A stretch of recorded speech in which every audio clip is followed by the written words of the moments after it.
పిఠాపురంలో నిర్వహిస్తున్న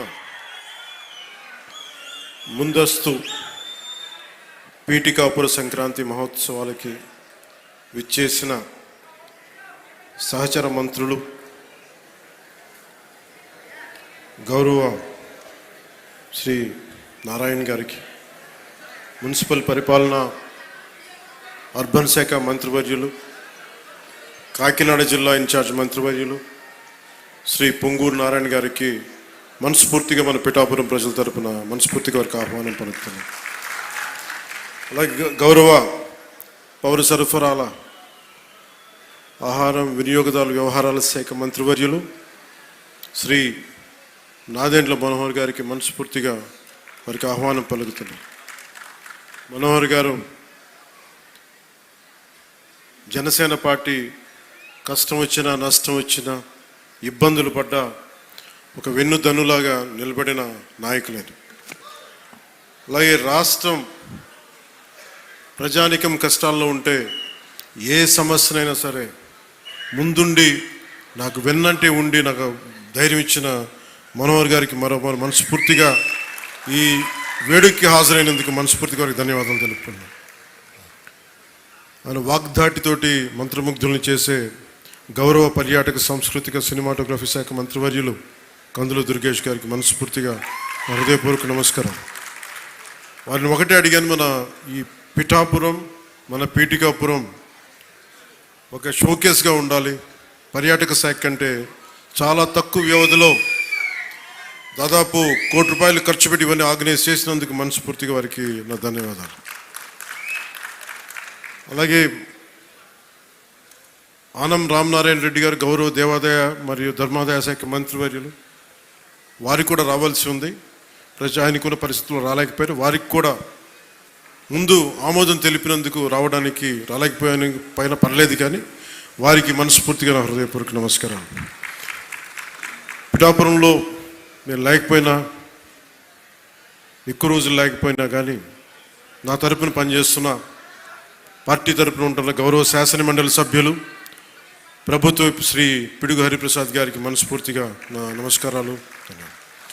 జిల్లా ఇన్ఛార్జ్ కలెక్టర్ గారు శ్రీ అపూర్వ భారత్ గారికి, గౌరవ శాసనసభ్యులు కాకినాడ రూరల్ శ్రీ పంతం నానాజీ గారికి, చైర్మన్ ఏపీ రాష్ట్ర policing housing corporation Shiva Srinivas గారికి, మీ అందరికీ కేకేగా తెలిసిన శివ శ్రీనివాస్ గారికి, చైర్మన్ జిల్లా కేంద్ర సహకార బ్యాంక్ శ్రీ తుమ్మల బాబు గారికి, పిఠాపురం మాజీ శాసనసభ్యులు తెలుగుదేశం నాయకులు శ్రీ ఎస్విఎస్ఎన్ వర్మ గారికి, చైర్మన్ పౌర సరఫరాల కార్పొరేషన్ శ్రీ తోట సుధీర్ గారికి, ఆంధ్రప్రదేశ్ జానపద సృజనాత్మక కళల అకాడమీ చైర్మన్ శ్రీ వి గంగులయ్య గారికి, మన శ్రీ కర్రి పద్మశ్రీ గారు ఎమ్మెల్సీ గారికి, చైర్మన్ పిఠాపురం వ్యవసాయ మార్కెట్ కమిటీ శ్రీమతి వాకపల్లి దేవి గారికి,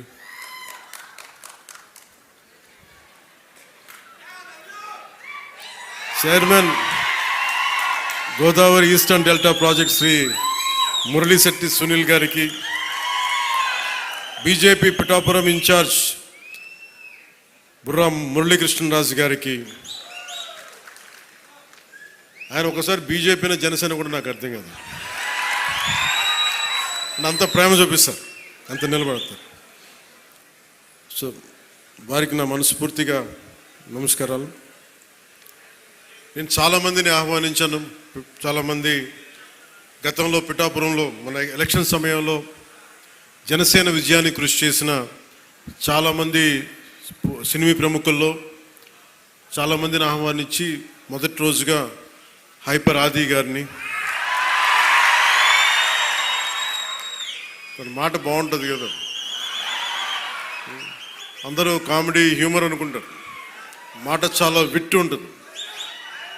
అలాంటి హైపర్ ఆది గారు ఇక్కడ విచ్చేసినందుకు మనస్ఫూర్తిగా వారికి నా హృదయపూర్వక నమస్కారాలు, ధన్యవాదాలు. అలాగే సాగర్ జనసేన ఇన్ఛార్జ్, కరీంనగర్ ఇన్ఛార్జ్, ప్రత్యేకించి వారందరినీ మనకి టీవీ మాధ్యమాల ద్వారా, సీరియల్స్ ద్వారా వారు ఆర్కే నాయుడుగా మన ఈ మధ్య సినిమా కూడా చేశాం. ఆయన అసలు పేరు సాగర్ అయినప్పటికీ కూడా ఆయన వేసిన క్యారెక్టర్ ఆర్కే నాయుడుగానే ఆయన ప్రసిద్ధి చెందారు. మనస్ఫూర్తిగా వారికి, ప్రత్యేకించి తెలంగాణ నుంచి మీరు మనస్ఫూర్తిగా ఇక్కడికి వచ్చినందుకు నా హృదయపూర్వక ధన్యవాదాలు. తెలంగాణకి ఆంధ్ర ప్రాంత ప్రేమను తీసుకెళ్ళండి. తెలంగాణ సోదరులకి, సోదరీమణులకి మనస్ఫూర్తిగా గోదావరి జిల్లాలోకి వచ్చి మన ఆతిథ్యం స్వీకరించమని మనస్ఫూర్తిగా మీరు తెలియజేయండి. ఏదైనా కూలగొట్టేయడం, చెడగొట్టేయడం చాలా తేలికమ్మా. ఒక పండగ చూస్తామంటే ఏం మాట్లాడాలనుకుంటామంటే, ఓ పిడికిడు గింజలు పండించడం చాలా కష్టమైన పని. అదే పిడికిడికి ఒక చేతికి వచ్చిన పంటని నేల రాసేయడం చాలా తేలిక. ఒక అలయన్స్ని నిర్మించడం చాలా కష్టం. అందరినీ ఏకతాటిపైన తీసుకురావడం చాలా కష్టం. కేంద్ర నాయకత్వం దగ్గర నుంచి రాష్ట్ర నాయకత్వం ఎంత కష్టపడి పట్టుకెళ్తుంటే దాన్ని చెడగొట్టడం చాలా తేలిక, చాలా తేలిక. సంక్రాంతి మనం చెప్తుంది ఏంటంటే, ఒక చేతికి ఒక కష్టపడి సంవత్సరం, ఒక 6 నెలలు కష్టపడి, 4 నెలలు కష్టపడి పంట చేతికి వస్తే ఆనందం తాలూకు నిదర్శనమే సంక్రాంతి పండగ. మనకి ధాన్యం వచ్చింది, ధాన్యం అమ్మగా డబ్బులు వచ్చినాయి. ఈ రోజున మన హరిదాసులు కానీ, ఇంతమంది జానపద కళాకారులకు కానీ మనం ఎందుకు ఇస్తాము ఇవన్నీ అంటే, మా దగ్గర అబండెన్స్ ఉంది, మాకు ఒక 10 బస్తాలు పంట ఉంటే మేము 2 బస్తాలు పంచుతామని చెప్పడానికి. అది సంక్రాంతి తాలూకు నిదర్శనం. అంటే అలాగా మీరు ఇందాక మంత్రివర్యులు నారాయణ గారు చెప్తా ఉన్నారు, ఇంకా ప్రపంచంలో ఏ నియోజకవర్గం ఇంకెక్కడా రాదు అని, ఏది జరుగు ఇక్కడ కొబ్బరాకు పడ్డా కానీ పిఠాపురంలో చాలా దారుణం జరిగిపోయింది. ఒక తాటాకు, అక్కడ ఉన్న తాటాకు ఊడిపడిపోతే అమ్మా చాలా దారుణం జరిగిపోయింది. మరి గత ప్రభుత్వ నాయకులను అడగండి, వాళ్ళ నియోజకవర్గం అసలు న్యూస్ ఉంటుందా, ఏం జరుగుతుందో కూడా తెలియదు మీకు. పిఠాపురంలో చిన్న చెట్టు మీద వాళ్ళున్న పక్షి ఈక పడినా కానీ అయ్యా బాబోయ్ పక్షి పడి. అంటే ఇది ఎవరిస్తున్నారు మీకు బలం? ఎవరిస్తున్నారు? మీరిస్తున్నారు. చెడు వార్తలకి మీరిస్తున్నారు బలం. ఒకటి మనల్ని తిడుతుంటే మీరు దాన్ని వైరల్ చేస్తే మీరు బలం ఇస్తున్నారు. ఒకటి చెడగొడుతుంటే వచ్చి మీరు ఎదురు ప్రశ్నించకపోతే మీరు బలహీనలైపోతారు.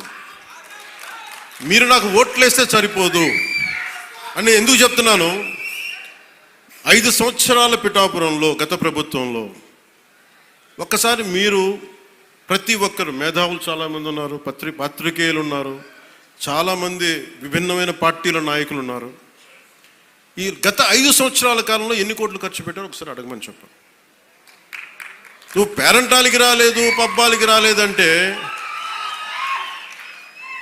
ఒక దేశం కోసం శ్రమించే వ్యక్తిని, ఇంత మందిని ఏకం చేసే వహించే వ్యక్తిని నాకు మీరు ఇవ్వాల్సింది, మేము ఉన్నాం కాచుకుంటాను, మిగతా వెళ్ళి పని చేయని చెప్తే కదా నాకు ఆనందం.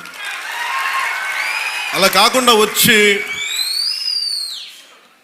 నేను వ్యవస్థని బలోపేతం చేయడానికి వచ్చాను. అంటే నా అవసరం లేని నిజమైన నాయకత్వం ఏంటి? నాయకుడు అవసరం లేకుండా పనులు జరిగిపోవాలి సింగపూర్ లాగా. అది కదా అభివృద్ధి అంటే. ఏ పని కావాలన్నా ఎమ్మెల్యే గారి ఇంటికి వెళ్తే కానీ పనులు అవ్వండి, అట్లా అంటే అది అభివృద్ధి కానట్టే కదా లెక్క. అంటే గత ప్రభుత్వంలో మీరు ఎంత ఖర్చు పెట్టారో ఒకసారి చూడండి. నేను గత ఏడాది 308 కోట్లతోటి పిఠాపురం అభివృద్ధికి మనం ఖర్చు పెట్టాం, మీరు చూడండి. అలాగే ఇప్పుడు 200, అది దాదాపు 60-70% పనులు అవుతున్నాయి, అయిపోయినాయి, ఇంకా 30% మిగిలినాయి. ప్రాబబ్లీ టార్గెట్ ఇచ్చింది మార్చికి అయిపోవాలి. ఇప్పుడు మనం 211 కోట్లతోటి అదనపు అభివృద్ధి కోసం మనం ముందుకు తీసుకెళ్తాం. అంటే ఇది 26 కోట్లతోటి ప్రారంభమైనవి, మన పని పూర్తయినవి, ప్రారంభోత్సవాలు చేశాం. మీరు అడగాల్సింది గత ప్రభుత్వ నాయకులను వచ్చి, వాళ్ళు వారి పాలనలో ఏం చేశారని అడగండి. వాళ్ళు తిట్టేశారు, తిమ్మేశారు అని చెప్పి నేను ఏం చెప్పాను, నా దగ్గర ఛానల్స్ లేవు. నేను లాస్ట్ టైం చెప్పాను, ఎలక్షన్ టైంలో 2016-17 టైం నుంచి మొన్నదాకా ఏం చెప్పాను, ఆ ఛానల్స్ లేవు. మీరే నా గళం, నా జన సైనికులకి, మా వీర మహిళలకి చెప్పాను. మీరే నా బలం. నాయకులకు ఒకసారి ఇష్టపడి రావచ్చు, ఒకసారి ఇష్టపడి వెళ్ళిపోవచ్చు, కానీ నా గుండెల్లో ఉన్నది మీరు నిరంతరంగా నాది ఉంటారు, నాకు తెలుసు. నాకు ఇది మీరు బయట నుంచి వచ్చి దేనికి పడినా సరే, ఒక స్కూల్లో ఇద్దరు చిన్నపిల్లలు కొట్టుకున్నా దాన్ని మీరు గొడవ చేసేద్దాం అనుకుంటే నేను ఏం చెప్పను దానికి. మీరు అక్కడ పులివెందులు అక్కడ వాళ్ళ సొంత బాబాయ్ గారిని చంపినా కానీ అది న్యూస్ కాదు. ఇక్కడ ఇద్దరు బిడ్డలు ఉట్టినే కొట్టుకుంటాం, స్కూల్లో కొట్టుకోరా. నాయకులే కొట్టుకుంటున్నప్పుడు స్కూల్లో చిన్నపిల్లలు ఎందుకు మాట అనుకోరు? పెద్ద స్థాయి ఆలోచన పరిధుల నాయకులే మాట అనుకున్నప్పుడు చిన్నపిల్లలు ఏదో అనుకుంటాం, దాని కులాలు పట్టుకొచ్చేస్తాం. మరి ఇదే మీరు అడగాల్సిన ప్రశ్న. మన జనసేన నాయకులు కూడా చెప్తున్నా, కూటమి నాయకులు కూడా చెప్తున్నా, పనిచేసే నాయకులు మీరు వెన్నంటి ఉండకపోతే, ఎలక్షన్లు అయిపోయింది మా పని అయిపోయింది అంటే, నేను నిజంగా అలా అనుకొని ఉంటే ఈ రోజున మీకు ఉప్పాడ ప్రొటెక్షన్ వాళ్ళు ముందుకు వెళ్ళదు చెప్తాను. మీరు ఇన్ని సంవత్సరాలు ఉన్నారు, ఎవరు తీసుకెళ్ళారు చెప్పండి. ఈజీగా మాట్లాడి సరిపోదు, అక్కడ నువ్వు కన్విన్స్ చేయాలి. ఎందుకని 100 ప్రాజెక్టులు ఉంటాయి స్టేట్ గవర్నమెంట్, ప్రయారిటీస్ ఎందుకు చేయాలి? ఇలాంటి 1053 కిలోమీటర్లు ఆంధ్రప్రదేశ్ మొత్తం ఉంటే, అలాంటిది మొత్తం గుజరాత్ నుంచి అన్ని తీర ప్రాంతాలు, బెంగాల్ అన్ని తీర ప్రాంతాలు, తమిళనాడు, కేరళ ఉంటే ఇలాంటి సముద్రపు కోత గురవుతూనే ఉంటాయి. కానీ మీకే ఎందుకు ఇవ్వాలి అని సెంట్రల్ గవర్నమెంట్ అడుగుద్ది. ప్రత్యేకత ఏంటి అని. అది మన కన్విన్సింగ్ ఆర్గ్యుమెంట్. ఎందుకు పనిచేస్తే, నువ్వు దేశ నిర్మాణం కోసం పనిచేసేవాడివి, మనుషుల్ని విడగొట్టేవాడివి కాదు, నిలబెట్టేవాడివి, అండగా ఉండేవాడివి. ఇన్ని చూసిన తర్వాత దానికి తోడు హేతువుగా చెప్పాలి, రేషనల్గా చెప్పాలి. ఎందుకు ఇది చేస్తున్నాం అంటే దానికి వాళ్ళు ఆలోచించి, లేదు ఇవన్నీ బాగున్నాయని చెప్తారు. ఇంత కష్టం ఒకటి అచీవ్ చేయటం. 1 కోటి రూపాయలు మీరు చాలాసేపు ఈ మధ్యన చూస్తున్నారు. డోలీ ప్రాంతాల్లో పిఎం జన్మన్ పథకం కింద ఒక 40 మంది ఉంటారు. 1 కోటి రూపాయలతో మనం ఒక 4,000 మంది 5,000 మంది ఉన్న ఒక పంచాయతీ ఖర్చు పెట్టడం వేరు. కేవలం 40 మంది ఉండే ఒక ట్రైబల్ పంచాయతీ ట్రైబల్ గ్రామానికి, ఒక చిన్న కుగ్రామానికి పెట్టడం చాలా కష్టం. దానికించి ప్రత్యేకించి మన జేబులో డబ్బులు ఇట్లా కేంద్రం తాలూకు పాలసీ ఉంది, పథకం ఉంది, దానిని పెద్ద మనసుతో ఖర్చు పెట్టాలంతే. నేను చేస్తుంది అదే, కుంచుకుపోవట్ల పెద్ద మనసుతో చేస్తున్నాం. అందువల్ల డోలీ మోతలు అంటే మనకు కనీసం కరెంటు ఉంది. కరెంటు లేని గ్రామం ఒకటి అలలాడుతుంటే ఒక్క మాట మన జన సైనికులు కానీ మనం పంపిస్తే ఆ గ్రామానికి కరెంట్ వచ్చింది 70 ఇన్ని సంవత్సరాలు. అంటే ఇవన్నీ ఎందుకు చెప్తున్నానంటే, నేను కేవలం ఒకదానికే పరిమితం అయిపోతే నా శక్తిని మీరు చంపేసినట్టు వాళ్ళు అయిపోతారు.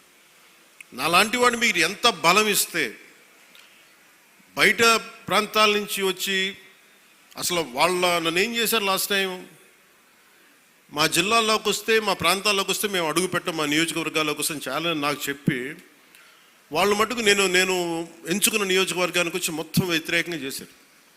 వాళ్ళ ఏరియాలోకి వెళ్ళకూడదట, వాళ్ళ నియోజకవర్గాల్లోకి వెళ్ళకూడదు, కానీ మనం పనిచేస్తున్న నియోజకవర్గాలకు వచ్చి ఏదైనా కలగచ్చు.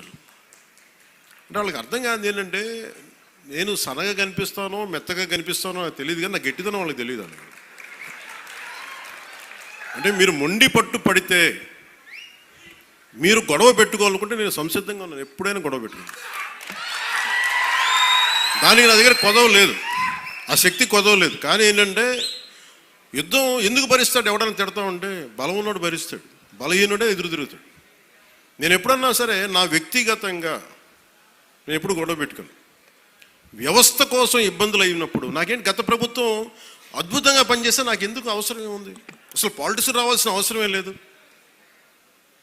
ఉదాహరణకి నల్గొండ లాంటి ప్రాంతంలో ఫ్లోరోసిస్తో బాధపడతా ఉంటే కృష్ణానది నీళ్ళు హైదరాబాద్ దాకా వెళ్తున్నాయి, కానీ ఆ దారి వెంబడి వస్తున్న నల్గొండలో నీళ్ళు చాలా సంవత్సరాలు లేవు, ఈ మధ్యన వచ్చినాయి. అక్కడ మనుషులు ఈ మన ఫ్లోరోసిస్ తోటి చిన్న బిడ్డలు వంగిపోయి మంచానికి ఉంటే అది బాధ కలుగుతుంది. ప్రభుత్వాలు ఏం చేయట్లేదు. అలాంటి అనేకమైన సంఘటనలు కోకొల్లలుగా జరిగితే అది నాకు బాధ్యతని పెంచి రాజకీయాల్లో మనం ఏదైనా చేద్దాం, ప్రయత్నం చేద్దాం. ఓడిపోవచ్చు గెలవచ్చు కానీ ప్రయత్నమే చేయకపోతే తప్పు కదా. అలాంటి సందర్భంలో నేను వచ్చాను పాలిటిక్స్కి. అలాంటిది నేను కింద పడ్డాను. ఇందాక మనోహర్ గారు మాట్లాడుతున్నారు, పుష్కర కాలం దాటింది నేను వచ్చి పాలిటిక్స్ 14 సంవత్సరాల పైన. ఎవరు తీసుకుంటారు? నాకు రాజకీయాలు, నాకు డబ్బు సంపాదనకి, నాకు డబ్బు సంపాదన, నేను బిగ్ యాక్టర్. నేను నెంబర్ 1 యాక్టర్ని కాదేమో, కానీ నా స్థాయిలో నేను బాగా డబ్బులు సంపాదించగలిగే యాక్టర్ని. ఓడిపోయినా కానీ, సినిమా ఫ్లాప్ అయినా కానీ డబ్బులు చేసుకునే కెపాసిటీ ఉంది నా సినిమాలకి. అది మీ అందరి అభిమానం, ప్రేమ వల్ల. మరి అలాంటి నేను ఎందుకు రావాలి రాజకీయాల్లో కంటే అది నా ఆవేదన, నా బాధ్యత. పాలిటిక్స్ నా బాధ్యత. అంటే ఎంతసేపు ధాన్యం పండించి దోచేసుకోవడం తప్ప తిరిగి ఇద్దామని గుణం లేకపోతే ఏమవుతుంది? అందుకని నేను ఏం నమ్ముతానంటే ఎంతో కొంత తిరిగి ఇవ్వాలి సమాజానికి. ఆ ప్రిన్సిపల్ నన్ను తీసుకొచ్చింది. అలాంటి నేను కోరుకుంటుంది మన సంక్రాంతి ఒక కొత్త సంక్రాంతి అవ్వాలి మన పీఠికప్పుడు. ఇది మీరందరూ నా కుటుంబ సభ్యులు. మీకు ఆనందం ఇవ్వడమే నా పని. ఆనందం ఇవ్వడం అంటే మళ్ళీ ఇంటికి వచ్చి డ్యాన్స్ చేయమనేరా? అంటే మీరు బలం అవ్వడానికి నేను చేదోడు వాదోడు అవుతాను. అలాగే మా ఇంటికి వచ్చే పేరెంటాలకు వచ్చి ఎన్ని పేరెంటాలు వస్తే పని వాళ్ళు చేస్తారు, పనులు కూడా చేయాలి కదా. అలాగే సంక్రాంతికి నాకేమనిపించిందంటే పీఠికాపురం పర్మనెంట్గా ఒక సంక్రాంతి ఉత్సవాలకి పండగ కావాలి. అంటే ఇది సంక్రాంతి, ఓణం ఎట్లా ఉంటుందంటే అది కూడా మన హార్వెస్ట్ ఫెస్టివల్ మన కేరళలో. అది భూమిని నమ్మే ప్రతి ఒక్కరి పండగ అది. మరి కేరళలో చాలా ఒక అనూహ్యంగా ఏంటంటే అన్ని మతాలు జరుపుకుంటారు. సో నా మనసులో కూడా మన సంక్రాంతి అన్ని మతాలు జరుపుకోవాలి. అది ప్రకృతి ఆరాధన నుంచి పుట్టిన మన సంస్కృతి ఇచ్చిన వారసత్వం ఇది. ఈ వారసత్వాన్ని భవిష్యత్ తరాలకి అందించడం మన బాధ్యత. ఈరోజు పీఠికాపురంలో జరుగుతున్న సంక్రాంతి సంబరాలు మనకి భవిష్యత్తులో అందరికీ అలాంటి జ్ఞాపకాలని ఇవ్వాలని మనస్ఫూర్తిగా కోరుకున్నాను.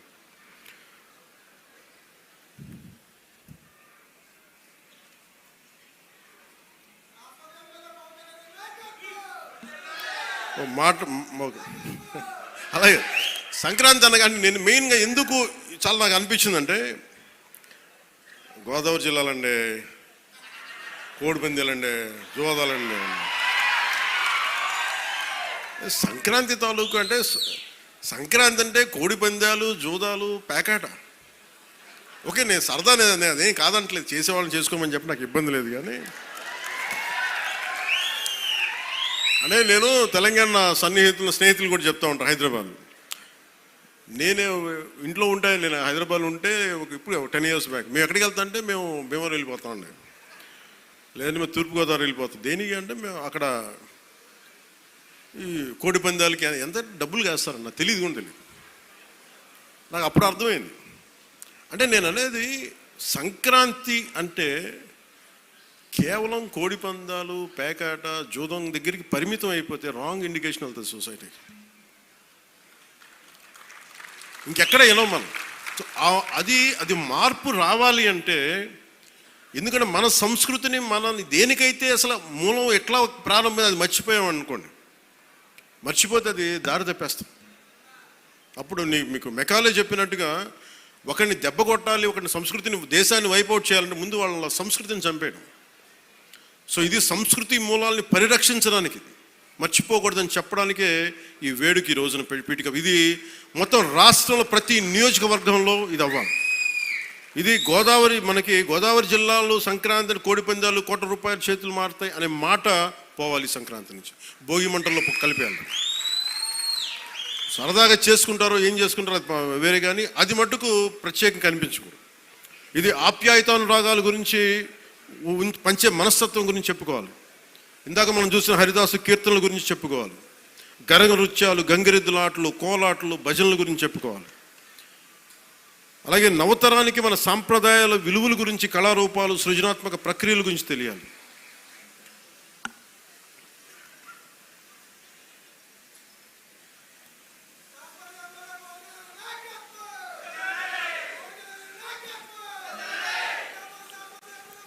సో నా ఉద్దేశంలో మనందరం ఈ సంక్రాంతి నుంచి మీరు నాకు మన పిఠాపురం, మన పీఠికాపురంలో నా గెలుపు మీరు ఇచ్చినందుకు మనస్ఫూర్తిగా సంక్రాంతి మనస్ఫూర్తిగా నా గుండె కవటాలలో నుంచి మీ ధన్యవాదాలు తెలియజేస్తాను. కాదు, ఇప్పుడు నేను కోరుకుంటుంది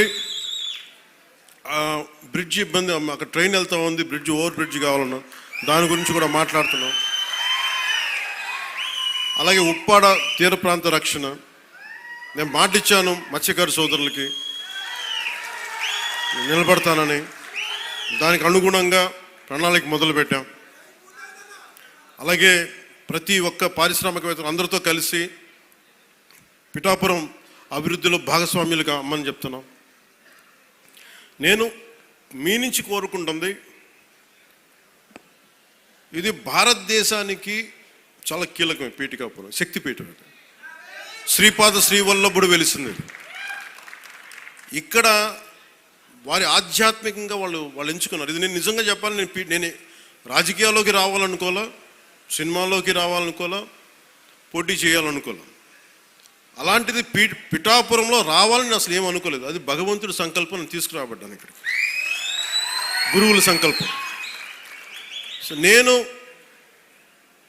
నా ఆఖరి శ్వాస వరకు నేను మీకోసం పనిచేస్తాను. అది అధికారంతో సంబంధం లేదు, దానికి మీరు ఆశీస్సులు ఇవ్వండి. నేను ఒకటే కోరుకుంటుంది, మతం పేరుతో కానీ, కులం పేరుతో కానీ, వర్గాల పేరు మీద కానీ గొడవలు తీసుకొచ్చే వాళ్ళని మటుకు మీరు వారికి మీరే బాధ్యతను తెలియచేయాలి. ఎందుకంటే మీకు ఇందాక చెప్పినట్టుగా ఒకటి విడగొట్టేయడం చాలా చాలా తేలిక మనుషులు. ఈ రోజున మనం మాట్లాడుకోవాల్సిన రైతాంగం గురించి గౌరవ మంత్రివర్యులు civil supplies minister Nadendla Manohar గారు ఆధ్వర్యంలో, గౌరవ ముఖ్యమంత్రి శ్రీ నారా చంద్రబాబు నాయుడు గారి, నేను చాలాసార్లు సందర్భాలు చెప్పాను, ఆయన అనుభవం చాలా అవసరం అని. సో మనందరం ఒక ప్రయాణం చేశాం. అలా చేయబట్టే ఈ రోజున సివిల్ సప్లైస్ ద్వారా 7 లక్షల మంది రైతుల నుంచి 40 లక్షల మెట్రిక్ టన్నుల ధాన్యం సేకరించిన ధాన్యానికి సరిగ్గా 24 గంటల లోపే 9,300 కోట్ల రూపాయలని చెల్లించడం జరిగింది. ఇది ఎక్కడైనా సరే మీరు గత ప్రభుత్వంలో ఎంతసేపు దేహి అంటే ప్రోయాక్టివ్ గవర్నమెంట్, నారా చంద్రబాబు నాయకత్వంలో ప్రోయాక్టివ్ గవర్నమెంట్ అంటే ఇంతమంది సమిష్టిగా కలిసి కృషి చేస్తేనే ఈ రోజున ఇంత అద్భుతంగా జరుగుతుంది. మీరు గత ప్రభుత్వాన్ని గురించి వాళ్ళు ఏం చేసినా సరే వాళ్ళు తెలిసింది ఒకటే, బూతులు తిట్టడం, ఇందాక నారాయణ గారు చెప్పినట్టు కేసులు పెట్టడం, ప్రజలకి మనశ్శాంతి లేకుండా చేయడం. మళ్ళీ అదే పాత పద్ధతి మొదలుపెట్టారు. మళ్ళీ పిఠాపురంలో గతం ఎన్నడూ లేని విధంగా మళ్ళీ మీరు స్టార్ట్ చేశారు. ఈ సందర్భంలో ఉన్నత పోలీస్ అధికారుల గారికి, జిల్లా మ్యాజిస్ట్రేట్ గారికి కూడా చెప్తున్నాను, లా అండ్ ఆర్డర్ని కనుక ఎవరైనా సరే పిచ్చిగా కనుక మీరు అభద్రతా భావానికి కానీ ప్రజల్ని చేస్తే అస్సలు ఉపేక్షించొద్దని చెప్తున్నాను. నా మాటలు చాలా మెత్తగా ఉన్నాయి కానీ చేతలు చాలా చాలా గట్టిగా ఉండి గుర్తుపెట్టుకోండి. ఇది మిడీవల్ పీరియడ్ కాదు కాబట్టి నా మాటలు చాలా నియంత్రణతో ఉన్నాయి. చేతలు చాలా చాలా గట్టిగా ఉండే గుర్తుపెట్టుకోండి. ఎందుకని మీరు రాజకీయ పరంగా ఏదైనా చేద్దామంటే సంతోషం, అది మీరు ఒక విమర్శ చేయండి, ఇక్కడ అభివృద్ధి బాగలేదు, ఇంకోటి బాగలేదు, కానీ మీరు కులాల మధ్య మతాల మధ్య గొడవ పెట్టేద్దాం అనుకుంటే వాటిని మెటుకు నేను వ్యక్తిగతంగా చాలా పర్సనల్గా తీసుకుంటాను. ఎందుకంటే I believe firmly in the foundations of our constitution. నేను రూల్లే మాట్లాడతా, రూల్నే అప్లై చేస్తా. అది దయచేసి ఉన్నతాధికారులందరూ, అది మీరు కలెక్టర్ గారు కావచ్చు, ఎస్పీ గారు కావచ్చు, మీరు ప్లీజ్ అది మీరు చాలా ఫర్మ్గా అప్లై చేయండి. అది నేను స్వయాన ముఖ్యమంత్రి గారే మేము తప్పు చేసినా మాకు కూడా అప్లై చేయండి అని మేము శాసనసభలో చెప్పి we are bounded by that word. అందుకని ఎవ్వరు కూడా వ్యవస్థకు అతీతులు కాదు, నాతో సహా. అందుకని దాని దృష్టిలో మేము వ్యవస్థకు లోబడి ఉంటాం, మేము వ్యవస్థకు లోబడి రెచ్చగొడతామంటే దానిని ఎలా హ్యాండిల్ చేయాలో, ఎందుకంటే అక్కడ దాకా దృష్టి పెట్టలే. చాలా సంయమనంతో ఉన్నాను నేను. మీరు పిఠాపురంకు వచ్చి గొడవలు పెడతా ఉంటే నేను ఇక్కడ కూర్చొని మొత్తం ఏరేస్తాను, అందరిని గుర్తుపెట్టుకోండి. అక్కడ దాకా తీసుకురావద్దు. తల్లి బిడ్డ న్యాయంగా పోదాం, తల్లి బిడ్డ న్యాయంగా పోదాం. మీరు ఒక మాట అనండి, నేను తీసుకుంటా. కానీ మీరు నన్నన్నా పర్లా, పార్టీనన్నా నేను భరిస్తాను. కానీ ప్రజల మధ్య వైషమ్యాలని కనుక మీరు చేస్తే దాని పర్యవసానాలు చాలా తీవ్రంగా ఉంటాయి, గుర్తుపెట్టుకోండి. ఎందుకంటే నాకు ఓటమి భయం లేదు. ఇది చాలా చాలా అర్థం చేసుకోవాలి అందరూ. నాకు ముందుకెళ్ళే ఆలోచనే తప్ప ఓటమి భయం లేదు. ఎందుకంటే నేను నిలబడతాను. నాకు తప్పు అని నేను ఒక వాస్తవంలో బతుకుతాను. ఈరోజు పదవులు ఉండొచ్చు, పదవులు పోవచ్చు, వీటి మీద నేను ఆలోచించుకొని చేయను. ఈ రోజున ఇన్ని వేల కోట్లు, ఇందాక మనోహర్ గారు చెప్పినట్టుగా మీకు పెన్షన్స్ ఇచ్చినా కానీ దాదాపు 24 గంటల్లో ఒక 9,000 కోట్లు పైచిల్లుకు డబ్బులు పంచినా కానీ ఇదంతా కలెక్టివ్ అందరం కూర్చొని చేసింది. దానికి ఒక అనుభవశీలురు, ఒక బలమైన పార్టీ తెలుగుదేశం పార్టీ. ఆ పార్టీని కూడా నేను చాలా గౌరవిస్తాను. ఇప్పుడు కాదు, నేను ముందు నుంచి చెప్తున్నాను. అలానే జనసేన బలహీనం అని చెప్పట్లా. జనసేన చాలకు బలం. రోడ్ల మీదకి అన్యాయం జరిగితే జనసేనకున్న బలం అది నేను ఇక్కడ ఒక్క ఆంధ్ర రాష్ట్రంలో చెప్పట్లా.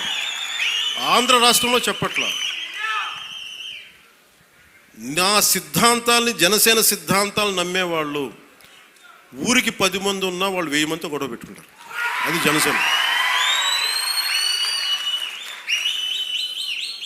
ఈరోజు కూర్చోబెట్టి నా మీద అందరూ మాట్లాడేస్తూ ఉంటాను, ఏం చేసావు అది ఇది మాట్లాడుతూ ఉంటే. మరి 2019లో అన్ని కేసులు పెడుతున్నాం, వాళ్ళందరూ ఏమైపోయారు? అప్పుడు గొంతు పెగలలేదు. అప్పుడు ఏమైపోయింది? ఆ రోజు అంటే మీరు కేసులు పెడతారని మన నారాయణ గారు చెప్తున్నారు కదా. అందుకని ఇవన్నీ దృష్టిలో పెట్టుకొని మీరు ఈ అలయన్స్ని దయచేసి ఎవరు కూడా, జనసేన నాయకులు కావచ్చు, కూటమి నాయకులు ఎవరైనా కావచ్చు, దీన్ని దయచేసి బలహీనం చేయకండి. ఎందుకంటే నాకు చంద్రబాబు నాయుడు గారికి చాలా అపారమైన అవగాహన ఉంది మన ప్రజలను ఎలా కాపాడాలని. మా ఇద్దరి మధ్య అసలు అలాంటి అరమరికలు కానీ విభేదాలు కానీ లేవు. ఇండివిజువల్గా ఒకసారి మాట్లాడచ్చు, కానీ కొన్ని చోట్ల 2 పక్షాల నాయకులు కావచ్చు, ఇది ఎక్కువ కాలం నిలబడదు. నేను చెప్తున్నాను కదా, ఎందుకంటే స్టెబిలిటీ ఇవ్వాల్సిన బాధ్యత మా మీద ఉంది. అందుకని మేము దాన్ని తీసుకున్నాం. అలాగే పెన్షన్స్ ఉన్నాయి. ఎన్టీఆర్ భరోసా పెన్షన్ కింద ప్రభుత్వం 63,50,000 మంది పెన్షన్దారులకి ఆర్థిక భద్రతను అందిస్తుంది. ప్రతి నెల దాదాపు 2,750 కోట్ల పెన్షన్, సామాజిక పెన్షన్ పంపిణీ చేస్తుంది. ప్రతి నెల 1వ తారీఖున బెనిఫాక్టర్స్, లబ్ధిదారులకి నిరంతరంగా అందజేస్తున్నాం. దానికి డ్రామాలు చేయట్లా. మేము ఆ వ్యవస్థను పెట్టాం, ఈ వ్యవస్థను డైరెక్ట్గా అసలు గోల్ చేయకుండా డైరెక్ట్గా ప్రభుత్వ అధికారులు వచ్చి ఇంటికి వచ్చి తలుపు తట్టి ఇస్తున్నారు. అంటే గత వాళ్ళు ఏం చేస్తున్నారంటే ఇవి చేసిన విధానం కాదు అది. అలాగే చేనేత కార్మికులకి ఉచిత విద్యుత్ ఇవ్వడం జరుగుతుంది. మరమగ్గాలకి నెలకి 500 యూనిట్లు, మగ్గాలకి 200 యూనిట్ల వరకు ఉచితంగా. తల్లికి వందనం ద్వారా 62,27,000 మంది విద్యార్థులకి 10,000 కోట్ల రూపాయలు సాయం చేశారు. వాళ్ళు కొన్ని వేల కోట్లు దోచేసుకుంటా ఉంటే 23,000 కోట్లు, 25,000 కోట్లు మద్యం, కల్తీ మద్యం అందజేసి దోచుకుంటే మనం అన్నీ ఆపి, వాళ్ళ దోపిడీని ఆపి ఇక్కడ 10,000 కోట్ల రూపాయలు తల్లికి వందనం పథకానికి ఇస్తా ఉన్నాం. అన్నా క్యాంటీన్లో కనీసం మన డొక్కా సీతంలాగా మనకు అన్నం పెట్టే క్యాంటీన్లు అవి కూడా తీసేశారు. తిరిగి అవి నారాయణ గారి ముందుండి గౌరవ ముఖ్యమంత్రి గారు చెప్తే నారాయణ గారు ముందుండి ఆయన ఒక ఒక సిస్టమిక్గా being an mathematics professor with precision, mathematical precision ఉంటుంది. అలాగే ఆయన ఒకటి అనుకుంటే గోళ్ళు ఆయన చాలా బాగా చేస్తారు, కానీ ఆయన అనుకోవాలి బలంగా. సో అలాంటి ఆయన ఒక ఆదేశం ముఖ్యమంత్రి గారు ఇస్తే 204 అన్నా క్యాంటీన్లని చాలా సమర్థవంతంగా ఇప్పుడు దాకా 4 కోట్ల భోజనాలని అందించడం జరిగింది. అలాగే ఆటో డ్రైవర్స్కి ఏడాదికి 15,000 చొప్పున 436 కోట్ల రూపాయలు అందించడం జరిగింది. దాదాపు 2,90,000 మంది లబ్ధి పొందారు.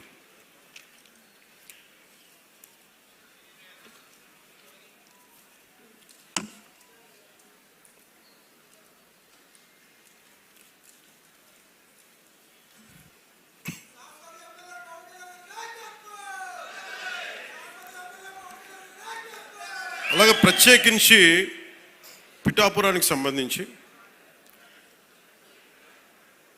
పిఠాపురం మండలంలో 9.60 కోట్లతోటి ఫ్లాట్ అండ్ ఫ్యాక్టరీ కాంప్లెక్స్ నిర్మాణానికి శంకుస్థాపన చేశాం. దీని ద్వారా సూక్ష్మ, చిన్న, మైక్రో, స్మాల్ మన పరిశ్రమలకి ప్రోత్సాహం ఉంటుంది. ఇందులో 50% సామాజికంగా వెనుకబడ్డ ఎస్సీ మత్స్యకార వర్గాలకి ఇది కేటాయించబడుతుంది. దీనివల్ల 650 మందికి ఉపాధి అవకాశాలు కలుగుతాయి. అలాగే ఉప్పాడ కోనపాపపేట గ్రామాన్ని వాతావరణ మార్పుల్ని తట్టుకునే సామర్థ్యం కలిగిన తీర ప్రాంత మత్స్యకారులకి గ్రామంగా అభివృద్ధి చేయడానికి 2 కోట్ల రూపాయలతోటి multipurpose fishery centre, dry fishing platforms, RO ప్లాంట్లని ఏర్పాటు చేస్తూ ఉన్నాం. అలాగే ఉపాధి హామీ పథకం ద్వారా 31 కోట్ల 21 లక్షల తోటలు మినీ గోకులాలు, హెల్త్ క్లినిక్లు, పంచాయతీ భవనాలు, గ్రామీణ రోడ్ల నిర్మాణానికి శంకుస్థాపన చేశాం. రహదారులు R&B శాఖ ద్వారా 26.95 కోట్ల రూపాయలతోటి 10 ప్రధాన రోడ్లని మరమ్మతులు చేపట్టాం. పిఠాపురం మున్సిపాలిటీలో 6.80 కోట్లతోటి డ్రైన్స్, మోడల్ అభివృద్ధి చేస్తున్నాం. గొల్లప్రోలు నగర పంచాయతీలో 3 కోట్లతోటి డ్రైన్ల నిర్మాణం చేపట్టాం. పిఠాపురం, గొల్లప్రోలుకి త్వరలోనే సూవేజ్ ట్రీట్మెంట్ ప్లాంట్లు మంజూరు అవుతాయి. ఎందుకంటే చెత్త చూస్తామని చాలా ఇబ్బందిగా ఉంటుంది. సో అందుకని STPలు దీన్ని తొందరగా ఆమోదం చేయబడతాయి. అలాగే దీనికి ప్రత్యేకించి ఇందాక నారాయణ గారు మాట్లాడుతూ, ఎందుకంటే ఒకసారి నేను నెల్లూరులో పెరిగాను కాబట్టి నెల్లూరు అభివృద్ధి చాలా బాగుంటుంది. ఆయన ఎమ్మెల్యే అక్కడ ఒక స్థానికంగా, అంతకుముందు కూడా 2014లో కూడా. ఇందాక నాకు వారంటే చాలా ఆనందం కలిగించినది, మీకు కూడా ఆనందాన్ని పంచుకోవాలనుకుంటున్నాను.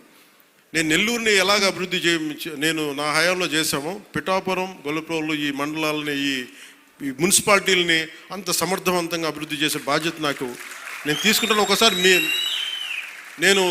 మీరున్నా లేకపోయినా నా బాధ్యత నేను చేస్తాను అని చెప్తున్న మనస్ఫూర్తిగా వారికి, మన పిఠాపురం నియోజకవర్గ ప్రజల తరపున వారందరికీ మనస్ఫూర్తిగా, నారాయణ గారికి మనస్ఫూర్తిగా ధన్యవాదాలు.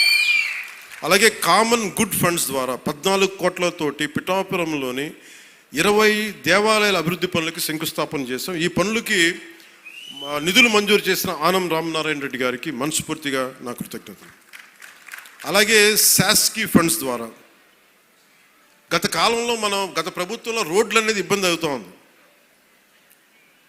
వాళ్ళు అప్పులు చేశారు, మరి ఏమి చేశారో తెలియదు, కానీ డబ్బులు అయితే ఇందాక ఉపన్యాసకులు చెప్పినట్టుగా కేంద్ర ప్రభుత్వం జల్ జీవన్ మిషన్ కోసం 25,000 కోట్లు, 23 ఇంకా లక్ష కరెక్ట్ చెప్పి 25,000 కోట్ల పైచిలుకు రూపాయలు ఇస్తే వాళ్ళు కేవలం 4,000 కోట్ల రూపాయలు ఖర్చు పెట్టారు. అంటే 50-50. సో 2,000 కోట్ల రాష్ట్ర ప్రభుత్వం ఇస్తే 2,000 కోట్లు కేంద్ర ప్రభుత్వం ఇస్తుంది. ఆ 4,000 కోట్లతో ఏమైపోయారంటే పైపులు వేశారు. ఆ పైపులు వేశారు, దానికి రిజర్వాయర్లు లేవు, దానికి కనీసం సోర్స్ పాయింట్స్ లేవు. ఇప్పుడు మనం చాలాసార్లు మన గ్రామాల్లోకి వెళ్తే, మన పంచాయతీలకు వెళ్తే అలాంటి పరిస్థితులే ఉన్నాయి. దానికోసం ఇప్పుడు మనం 5 మల్టీ విలేజ్ పర్పస్లు పెట్టాము. ఇవన్నీ మాట్లాడటానికి ముందు మనం డబ్బు పెడితే, ఎందుకు ఆ పథకంకి ఈ రోజున తూట్లు పడిపోయినాయి అంటే, ప్రధానమంత్రి గారు చాలా కంప్లైంట్ ఉంది. నేను ప్రజలకి కనీసం ఒక 55 లీటర్ల నీళ్ళు అందించాలి అని అంటే, పంపించిన డబ్బుని రాజకీయ వ్యవస్థ తినేసి మనకి కాంట్రాక్టులు తినేస్తే ప్రజలకి ఏం చేస్తామన్న ఒక బాధ, ఆవేదన ఉంది.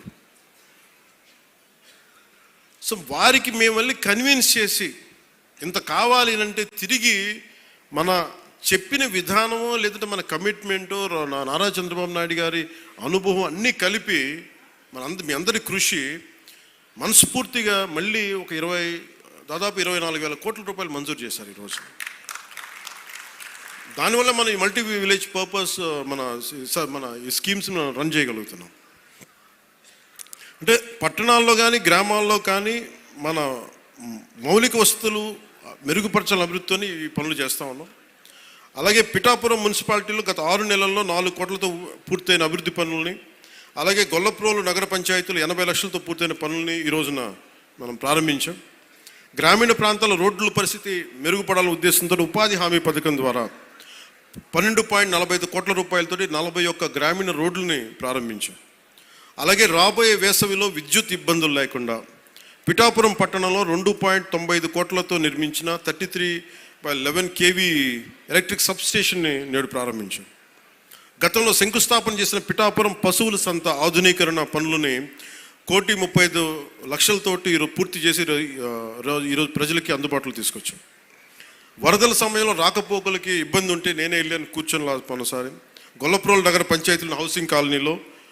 వైసీపీ గొప్పతనం ఏంటంటే వాళ్ళు ముందు వేసేస్తారు, అక్కడ రోడ్లు ఉన్నాయా లేదా, ఆ స్థలం నీది, ఆ స్థలం నీది పెట్టేశారు. చూస్తే లోపలికి పోతే మొత్తం దోమలమయం. కనీసం ఎంత కామన్ సెన్స్ అంటే మన పంచాయతీ హౌసింగ్ కాలనీలో అక్కడ యువత మాట్లాడారు, అన్న ఎక్కడన్నా సరే మనం కనీసం డ్రైనింగ్ లేఅవుట్ ఇలా వేస్తారు, స్థలాలు వేసి ఇచ్చేస్తారు ముందు, అక్కడ కనీసం రోడ్డు వేయాలి, డ్రైనేజ్ పెడితేనే కదా ఇళ్ళ పట్టాలు ఇవ్వగలం. వాళ్ళ వాటితో సంబంధం లేదు. ఇళ్ళ పట్టాలకి ఇచ్చేశారు, అది లోతట్టు ప్రాంతాల్లో ఉంది, కనీసం దానికి డ్రైనేజ్ సౌకర్యాలు లేవు, నీటి సౌకర్యాలు లేవు. రాబోయే వర్షాకాలం వస్తే మనకు కూర్చోబెట్టి బ్రిడ్జ్ ఇబ్బందులు ఉంటాయి. ఈ రోజున మనకు అది ముందు ఒకటే చెప్పాడు, అన్న ఈసారి లేఅవుట్లు వేస్తే ఇది మేధావులు అర్బన్ ప్లానర్స్ చెప్పాల, సగటు మనిషి పిఠాపురంలోని సగటు మనిషి, సగటు యువకుడు, అది ముఖ్యంగా మన ఈ హౌసింగ్ కాలనీలో వాళ్ళు చెప్పింది ముందన్న మెయిన్ రోడ్లు వేసి డ్రైనేజ్ ఫెసిలిటీస్ కల్పించి అప్పుడు లేఅవుట్లు చేయమని చెప్పాను. ఇదేం తంతని చెప్తా ఉన్నాడు. అందుకని వాళ్ళు చేసిన తప్పుని మనం అండూ చేసి 3.5 కోట్ల రూపాయలతో నిర్మించిన బ్రిడ్జిని, అలాగే సూరంపేట కాలనీలో 27 లక్షలతో నిర్మించిన బ్రిడ్జిని నేను ప్రారంభించాం. అలాగే పిఎం పథకం ద్వారా పిఠాపురం నియోజకవర్గంలోని బాదం మాధవరావు ప్రభుత్వ బాలికోన్నత పాఠశాల మరి జిల్లా పరిషత్ బాలికోన్నత పాఠశాల గొల్లపోల్లో 1,15,00,000 నిర్మించిన సైన్స్ ల్యాబ్, కంప్యూటర్ ల్యాబ్స్ని నేడు ప్రారంభించాం. ఇవి విద్యార్థుల భవిష్యత్తుకు ఉపయోగపడతాయి. అలాగే 100 రోజుల ప్రణాళికలో భాగంగా ఉప్పాడ మత్స్యకారు సోదరులకు ఇతర రాష్ట్రాల్లో శిక్షణ ఇచ్చాం. అభివృద్ధితో పాటు సంక్షేమాన్ని కూడా సమానంగా అమలు చేస్తూ ఉన్నాం. మీ జీవనోపాధి మరి ఉపాధికి భద్రత కల్పించే విధంగా సమగ్ర స్థాయి ప్రణాళికను త్వరలో మీ ముందుకు తీసుకొస్తున్నాం. నేను ఎక్కడున్నా సరే పిఠాపురం నా గుండెలో ఉంటుంది. నా కోరిక, ఇందాక కళాకారులందరినీ చూస్తూ ఉంటే నేను రెగ్యులర్ మార్షల్ ఆర్ట్స్ ప్రాక్టీస్ చేస్తాను. అంటే ఇదే గొడవ పెట్టి కూడా కాదు, కత్తి తిప్పుతున్నాం అంటే మనం గొడవ పెట్టి కూడా కాదు. అంటే విద్య నేర్చుకోవడం ఏం చేస్తుంటే మనిషిని తగ్గిస్తుంది, కొంచెం అణిగిమణిగి ఉంచుంది. అంటే ఏమీ లేని ఇస్తురాకు ఎగిరెగిరి పడద్దు, అన్నీ ఉన్న ఇస్తురాకు కూర్చుంది. సో ఇదేంటంటే లెర్నింగ్. అంటే మన శ్రీపాద శ్రీవల్లభులది కాన్స్టెంట్గా లెర్నింగ్ వల్ల ఏమైపోతుంది, కింద కూర్చుంటాం, నేల మీద ఉంటాం.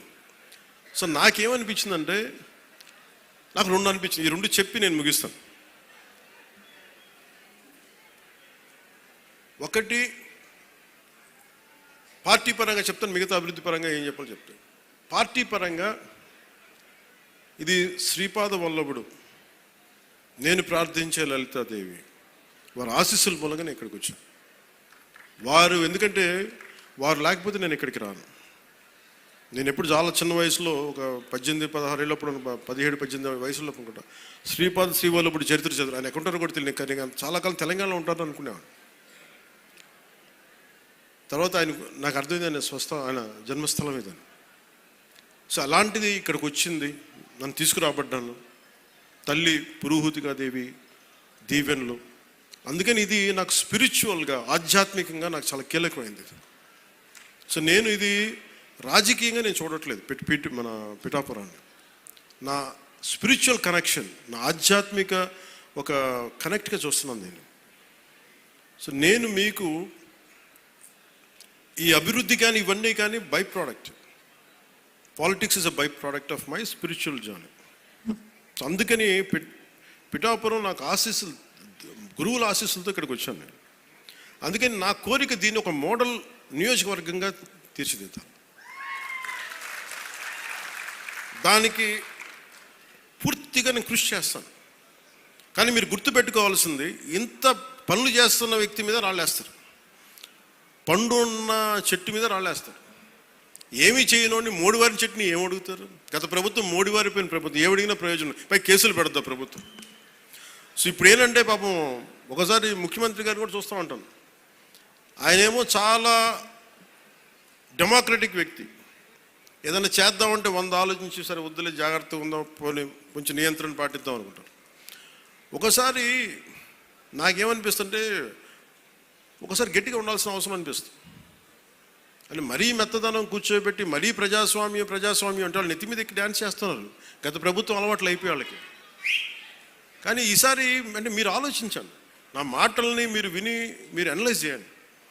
నేను మిమ్మల్ని రెచ్చగొట్టడానికో లేదంటే కూర్చోబెట్టి మా గొడవ పెట్టుకోమని చెప్పడానికి మా రాలా. అసలు ఇంత పని చేస్తున్న వాళ్ళ మీద మీరు రాళ్ళేస్తున్నారు. రేపు పొద్దున మీరు అండగా నిలబడకపోతే మళ్ళీ నియంత్రణతో పోకడలే వస్తాయి మళ్ళీ మీకు. అది చాలా జాగ్రత్తగా ఉన్నాను. నాకు ఆ భయాలు లేవు. ఎందుకంటే నా జోలికి వస్తే అధికారం ఉన్నా లేకపోతే నేను ఒకటేలా రియాక్ట్ అవుతాను. నాకు ఆ భయాలు లేవు. నేను అన్ని తెగించే కూర్చుంటాను. సో నాకు ఆ భయాలు లేవు. సో నాకు ఏముందంటే పిఠాపురం దేశానికి మోడల్ అని ఎందుకని అంటున్నానంటే, ఇది రోడ్డు లేని గ్రామం ఉండకూడదు, ఈ గుంతలు ముంపు ఉండకుండా ఏం చేయాలి, దీని మీద ఆలోచన చేస్తూ ఉన్నాం. నా లక్ష్యం అదే. పిఠాపురం ప్రజలంతా మీరు దీవెనిచ్చారు, ఆ దేశానికి కూడా బలమైంది నన్ను గెలిపించి. అలాగే పిఠాపురం ప్రజలంతా మీరు పాడి పంటలతో పిల్లా పాపలతో సుఖశాంతులతో ఉండాలని మనస్ఫూర్తిగా మీ అందరినీ కోరుకున్నాను. సో నేను ప్రత్యేకించి పార్టీ పరంగా పార్టీ మార్చి 14న ఎక్కడ పెట్టాలి చాలా ఉంటే మేమందరం ఒకటే నిర్ణయించుకున్నాం. మార్చి 14 సభ ఎప్పుడు దీని కేంద్ర స్థానం పిఠాపురంలోనే జరుగుతుంది.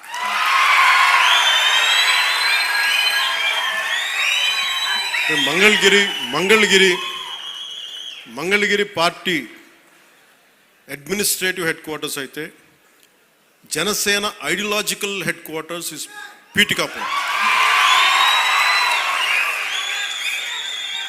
నా కోరిక ఏముందంటే యువత భవిష్యత్తు మీరే నిర్మాణం. ఒక దేశపు సంపద అనేక మార్లు చెప్పినట్టు ఒక దేశపు సంపద నదులు, అరణ్యాలు, ఖనిజాలు కాదు, యువత. స్వామి వివేకానంద చెప్పినట్టుగా బలమైన మనసులోనే బలమైన శరీరంలోనే బలమైన మనసు ఉంటుంది.